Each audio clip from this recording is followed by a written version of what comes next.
Carol, I've taken that away. I'll remember it. Thank you very much. I'm prepared. Yeah, out and about at Wembley this weekend for the FA Cup semi-final, so Carol's completely changed my wardrobe. That's why we have her. I know, crucial. Our Breakfast Sofa is on a UK tour at the moment as we look ahead to the elections on May the 5th. In England, there'll be local council and London Assembly elections, with voters also choosing who they want as the next Mayor of London and their police and crime commissioners. The polls will also decide the balance of power in the Scottish Parliament. It's lovely to see you out and about there. Thank you.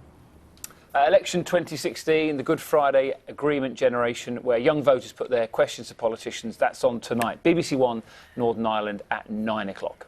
Coming up on Breakfast this morning, A management buyout team to start the process of bidding to take over the company's UK operation, which employs 15,000 people. Sorry, everyone. And it's still bad. Yeah. So far, I wonder what Lampard thinks. It's so far. There's a brilliant shot afterwards. I think it's Rooney runs past the referee, goes, "Look at it." Yeah, it was just all kinds of wrong. Yeah. Shouldn't happen again, should it? Okay, thank you very much. We'll see you a little bit later. Thank you. Back in Belfast about 7:20 for you this morning, and plenty more information as well on that May the 5th election over on the BBC website for you. Let's catch up with the weather. Carol is talking about sleet, aren't you, later on in the week? Morning.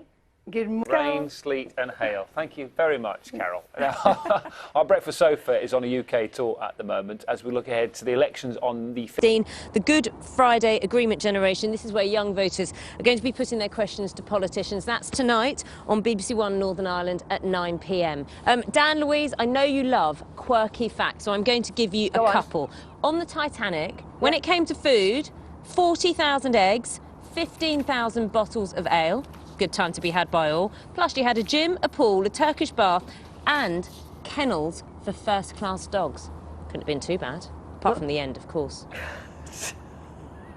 Naga, what a thought. Thank you very much indeed. 40,000 eggs. That's a lot of omelettes, I've got a Titanic fact for you. Go you know on. That the, Thanks, Naga. The shipyard wasn't big enough to build it, so they had to expand the shipyard in order to build the Titanic. And it took 2 years just to get the shipyard the right size before they could actually start. There you go. More Titanic Can't facts. beat the eggs, though, can I? No, I don't think so. Coming up on Breakfast, she turns 90 tomorrow, but the formal celebration of the Queen's birthday begin today. Our royal correspondent Daniela Relf is in Windsor. That's sort of game over speed, that, isn't it?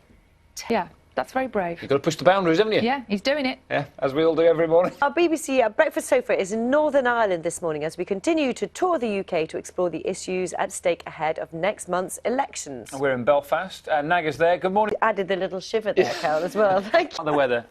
She's an actress as well. Oh, thanks, Carol. A senior director at Tata Steel is forming a management buyout team to start the process of, tell us a bit more about this. Potentially, this is a massive story, Steph. And his plan is to buy it with other... Now, the big day isn't until tomorrow, but official celebrations for the Queen's 90th birthday will be getting underway a little bit later today. She can't put up her feet just yet, though, with a number of royal duties to carry out beforehand. Our royal correspondent Daniela Relf is in Windsor for us now, where some events will be taking place. They're getting ready there. Good morning. On the stadium So announcer. he was playing? He was playing. Car headlights were on, so one of the club's backroom staff apparently had to run and help and go and switch the lights off. But he was very, very much focused. In fact, he went on to score in their 1-1 draw last night. Maybe it strangely helped. Yes, maybe. But can you imagine that, though? Really, really focusing and thinking, I'm sure I know that registration number. Can you sort my lights out? I'm just going to go and score a goal. Yeah. A bit busy. Oh, thanks, Al. Now, stay with us for this, because the streets of London will be taken over on Sunday by around 38,000 people competing in this year's marathon. As always, there will be elite athletes from all over the world, as well as many amateur runners, many of them, of course, in fancy dress. Delighted. Even worse, Carol. Thank you very much. We'll see you tomorrow. Thanks for your company. But I'm thinking of positive. Some marathon runners don't like it too hot, do they? No, I agree. There you go. Might be good for them. Trying Some to of them turn at it least. round, yeah.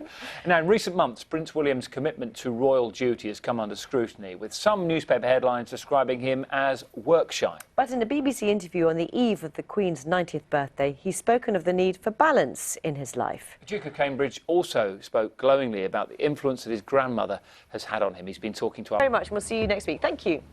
Great stuff. You can find out a bit more about those elections Naga was talking about. If you go to the BBC website, everything is on there for you.